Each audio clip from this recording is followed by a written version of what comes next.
2026 বিশ্বকাপের গ্রুপ পর্বে তুলনামূলক সহজ ও প্রতিপক্ষ পেয়েছে বর্তমান বিশ্ব চ্যাম্পিয়ন আর্জেন্টিনা। কিন্তু ভাগ্যের নিষ্ঠুর পরিহাস, নকআউটের দরজায় দাঁড়িয়ে আছে ফুটবলের ইতিহাসের সবচেয়ে ভয়ঙ্কর চ্যালেঞ্জগুলোর একটি।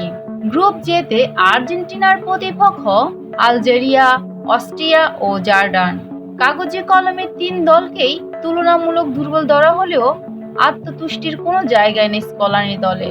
কাতার 2022 এর দুঃস্বপ্ন টানা 36 ম্যাচ অপরাজিত থাকার পরও প্রথম ম্যাচেই বিশ্ব র্যাঙ্কিংয়ে অনেকেই পিছিয়ে থাকা সৌদি আরবের কাছে 2-1 গোলে হার, সেই স্মৃতি এখনো তাড়া করে বেড়ায় পুরো দলকে।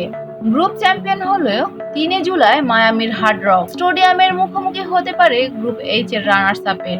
আর সেই গ্রুপে রয়েছে স্পেন ও উরুগুয়ে। বিপদের দ্বিতীয় সম্ভাবনা, আর্জেন্টিনা নিজে যদি গ্রুপে রানার্স আপ হয় তাহলে সরাসরি মুখোমুখি হবে গ্রুপ এইচ এর চ্যাম্পিয়নের এবং সেখানে সবচেয়ে বড় দাবিদার স্পেন। সাম্প্রতিক এক সাক্ষাৎকারে লিওনেল মেসি স্বীকার করেছেন এবার বিশ্বকাপে স্পেনের অন্যতম বড় দাবিদার। নিজেদের আন্ডারডগ হিসেবে দেখেছেন তিনি। গ্রুপে স্বস্তি থাকলেও নকআউটের দরজায় দাঁড়িয়ে আছে ফুটবল বিশ্বের সবচেয়ে ভয়ঙ্কর চ্যালেঞ্জগুলোর একটি।